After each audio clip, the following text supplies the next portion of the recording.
बिस्मिल्लाहिर्रहमानिर्रहीम। अस्सलामुअलैकुम। आप यूट्यूब चैनल देख रहे हो, मेरा नाम है अब्दुल रहमान। नाज़रीन, आज 24 जुलाई है। आज इस वीडियो में हम पाकिस्तान की ताज़ा तरीन सूरत हाल के बारे में बात करेंगे। पिछले 3 माह से इम्पोर्टेड सरकार आई, 14 पार्टियों ने हुकूमत बनाई और इनका बयानिया था कि इमरान खान साहब ने मुल्क को बर्बाद कर दिया, तबाह कर दिया। अवाम जो है वो महंगाई की चक्की में पिस चुकी है, अवाम का कोई हाल नहीं है। हमज़ा शहबाज साहब उँगलियां लहरा लहरा कर कहते थे कि जी माओं के पास अपने बच्चों को पिलाने के लिए दूध नहीं है।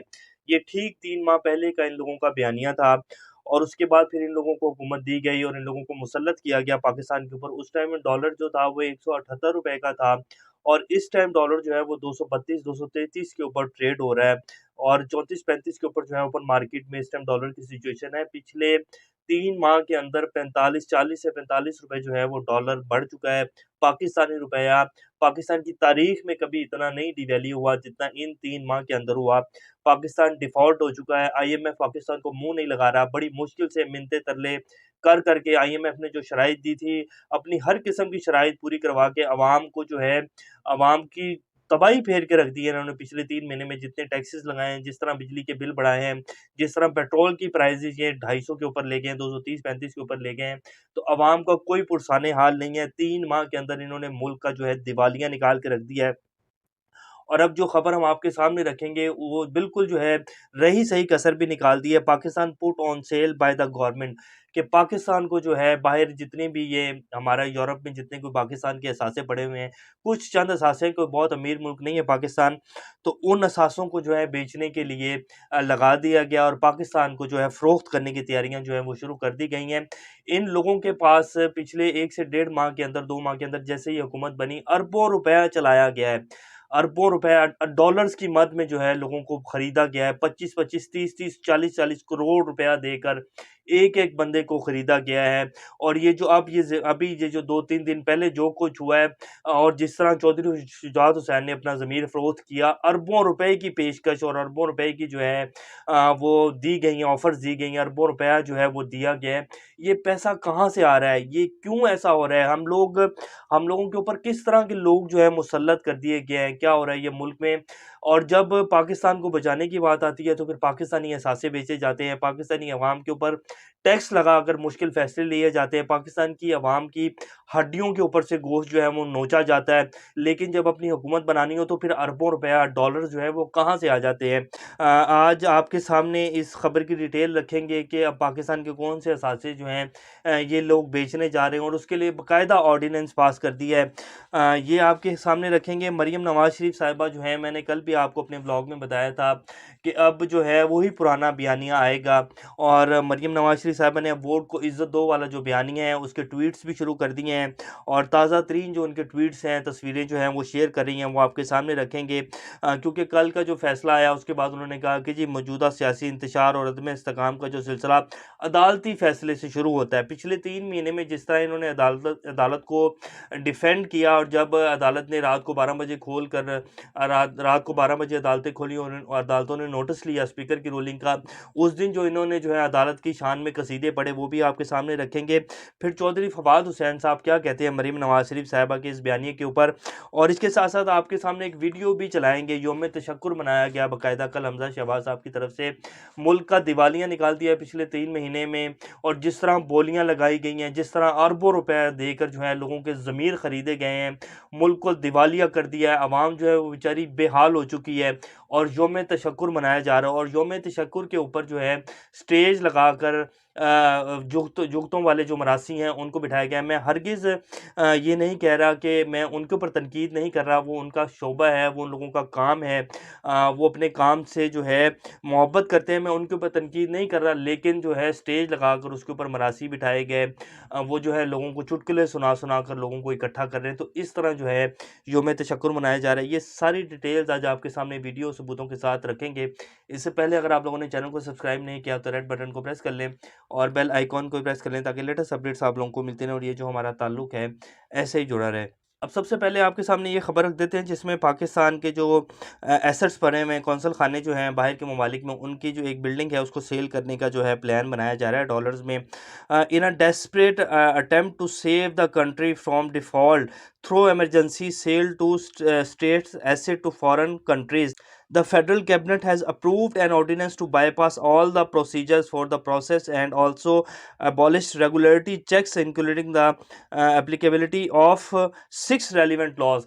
यानी कि 6 लॉज जो हैं जो कि एसेट्स को, यानी कि पाकिस्तान के जो एसेट्स पड़े हुए हैं और जितने भी पाकिस्तान के स्टेक होल्डर्स होते हैं उनको एतमाद में लिया जाता है। पाकिस्तान के जितने भी अदारे हैं, अदलिया है, जितने भी अदारे हैं उनको बाकायदा पाकिस्तान के कानून और आइन में जो है इसके ऊपर वो तशरीह की गई है कि अगर आपने पाकिस्तान के एसेट्स को बेचना है तो उसके ऊपर तमाम जो सियासी जमातें हैं उनको ऑन बोर्ड लिया जाएगा। तो वो सारे जो लॉज हैं उनको बाईपास करके एक ऑर्डिनेंस बना दिया गया और स्ट्रेट अवे जाकर जो है पाकिस्तान के एसेट्स जो हैं उनको फ़रोख्त करने के लिए मार्केट में लगा दिया गया है। तो पाकिस्तान को इस तरह अब जो है डिफ़ॉल्ट से बचाया जाएगा। आवाम का ही खून चूसा जाएगा, आवाम के ऊपर ही टैक्स लगाकर मुश्किल फ़ैसले लिए जाएंगे और उसके बाद नारे लगाए जाएंगे कि वोट को इज़्ज़त दो। यही 3 महीने पहले, 4 माह पहले जब इनकी हुकूमत नहीं थी तब वोट को इज़्ज़त दी जा रही थी। जैसी हुकूमत बनी, बूट चाट कर, बूट पॉलिश कर कर के ये हुकूमत में आ गए तो बयानियाँ दफन कर दिए गए। अब दोबारा से जो है मीडिया में लोगों को पैसा लगाया जा रहा है, मीडिया में जो ख़रीदे जा रहे हैं लोग, मीडिया में भी बहुत सारे लोगों का ज़मीर जो है बिकता है, बहुत सारे नाम हैं, आप सब लोग अच्छे से जानते हैं, तो उन लोगों को ख़रीदा जा रहा है और अब दोबारा से वोट को इज़्ज़त देने का जो बयानिया है वो आप लोगों के सामने आएगा। तो ये पहली खबर थी जो कि एक अफ़सोसनाक खबर है। अल्लाह पाकिस्तान का हामी और नासिर, और इंशाल्लाह एक दिन एहतसाब होगा। ये जितने भी लोग जो हमारे ऊपर मुसल्लत हैं, एक तो सबसे पहली बात ये है कि हमारे अपने अमाल जो हैं वो भी ठीक नहीं है, हमें अपने अमाल और अपने गिरेबानों में भी झांकने की ज़रूरत है और इंशाल्लाह एक दिन आएगा कि इन सब लोगों का एहतसाब होगा। पाकिस्तान तक क़यामत तक कायम रहेगा और इंशाल्लाह कायम रहेगा और ये लोग जिन्होंने पाकिस्तान को यहाँ तक पहुँचाया है इंशाल्लाह हमारी नज़रों के सामने निशाने इबरत बनेंगे और आप देखेंगे। अब मरियम नवाज शरीफ साहिबा ने जो ट्वीट किया वो आपके सामने रख देते हैं और फिर लास्ट में एक ट्वीट जो है शाहीन शहबाई साहब ने भी किया है, जो कल एक नरम मुदाखलत की जो है ख़बरें चलवाई गई बाकायदा, और जिन सहाफ़ी ने चलाई उनका भी नाम आपके सामने रखेंगे। बड़ा मशहूर नाम है सहाफ़त का। उन्होंने चलाई कि जी इस्टेब्लिशमेंट चाहती है कि नरम मुदाखलत करके तमाम सियासी जमातों को बिठाया जाए और अक्टूबर में इलेक्शन की कॉल जो है वो दी जाए और अक्टूबर में इलेक्शन की जो डेट है वो अनाउंस की जाए। अब ये डेट के बारे में जो है और अक्टूबर में इलेक्शन की जो खबरें हैं वो दी जा रही हैं, इसके ऊपर शाहीन शहबाई साहब क्या कहते हैं वो आपके सामने रखते हैं। लेकिन मरियम नवाज शरीफ साहब का ट्वीट है कि मौजूदा सियासी इंतशार और अदम इस्तेकाम का सिलसिला अदालती फैसले से शुरू होता है जिसके ज़रिए आइन की मनमानी तशरीह करते हुए अपनी मर्जी से वोट देने वालों को वोट न गिनने का हुक्म जारी हुआ। आज इसकी एक नई तशरीह की जा रही है ताकि अभी भी इस लाडले को फ़ायदा पहुँचाया जाए जिसको कल पहुँचाया था। जिस दिन रात को 12 बजे अदालतें खुली थी तो इन लोगों ने अदालतों के सिर्फ 21 तोपों की सलामी जो है वो नहीं दी थी। बाकी जिस तरह ये अदालतों को डिफेंड करते रहे हैं, जब सुप्रीम कोर्ट ने नोटिस लिया, सुप्रीम कोर्ट की रूलिंग जो है, स्पीकर साहब की रूलिंग जो है, नेशनल असम्बली के स्पीकर जो है, डिप्टी स्पीकर, उनकी रूलिंग रद्द की और कहा कि नहीं जी वोट ऑफ नो कॉन्फिडेंस जो है इसके ऊपर वोटिंग करवाई जाए, तब ये अदालतों के साथ खड़े हो गए। वज़ीर आज़म शहबाज शरीफ साहब बने, उसके बाद हमज़ा शहबाज साहब जो हैं उनके नो कॉन्फिडेंस मोशन भी की गई। उस टाइम जो अदालतों ने फैसला दिया, हमज़ा शहबाज को हलफ दिलवाया लाहौर हाई कोर्ट ने, तब ये अदालतों के साथ खड़े हो गए। जैसे ही सुप्रीम कोर्ट ने ये कहा, जब पीटीआई ने पिटीशन दायर की कि जी 20 लोटों के खिलाफ जो है एक्शन लिया जाए और इनका कलअदम करार दिया जाए, ये वोट नहीं डाल सकते पार्टी की, इन्होंने खिलाफ वर्जी की है पार्टी के असूलों की और पार्टी की जो पार्लिमानी पार्टी है उन्होंने मना किया था कि आप पार्टी के खिलाफ जाकर वोट नहीं डालेंगे, उसकी खिलाफ वर्जी की है जो कि आइन में बाकायदा लिखा गया है, तो इनको जो है नाअहल करार दिया जाए। जब नाअहल हुए तब जो है थोड़ी-सी चपकली शुरू हुई और अब जब फैसला आया है कि जी हमज़ा शहबाज साहब अबूरी वज़ीर आला हैं, सुप्रीम कोर्ट की जो डिप्टी स्पीकर की रूलिंग है वो कलअदम करार दी, तो साथ ही अदालतें जो है वो बुरी हो गई हैं और साथ ही जो है वोट के इज़्ज़तों को बयानिया जो है उसको दोबारा जनरेट किया जा रहा है, दोबारा मीडिया में पैसे लगाए जा रहे हैं, दोबारा लोगों को ख़रीदा जा रहा है। ख़रीदना क्या, लोग तो पहले ही ज़ुबानें निकाल कर जो हैं मीडिया के कुछ लोग बैठे हुए थे कि कब जो है हड्डी फेंकी जाएगी और कब हमारे मुंह में जो है डॉलर्स फेंके जाएंगे।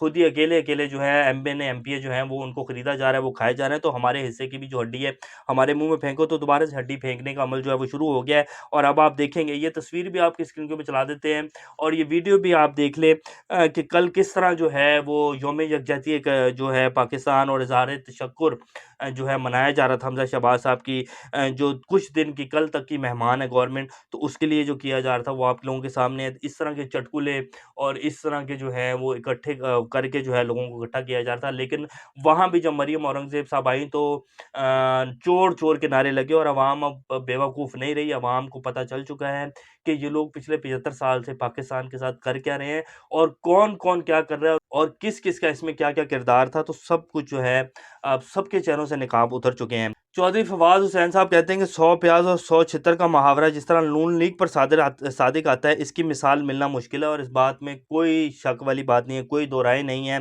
एस्टेब्लिशमेंट की कोख से जन्म लिया, आपस में तय किया कि एक भाई जो है प्रो एस्टेब्लिशमेंट मंजन बेचेगा और दूसरा भाई जो है एंटी एस्टेब्लिशमेंट मंजन बेचेगा। जब प्रो एस्टेब्लिशमेंट वाला मंजन जो है वो नाकाम हो जाएगा तो फिर एंटी एस्टेब्लिशमेंट वाला जो मंजन है वो बेचना शुरू किया जाएगा और अब एंटी एस्टेब्लिशमेंट वाला मंजन जो है उसका टाइम हुआ चाहता है। वोट को इज्जत दो के नारे जो हैं दोबारा अब आपके सामने आएंगे।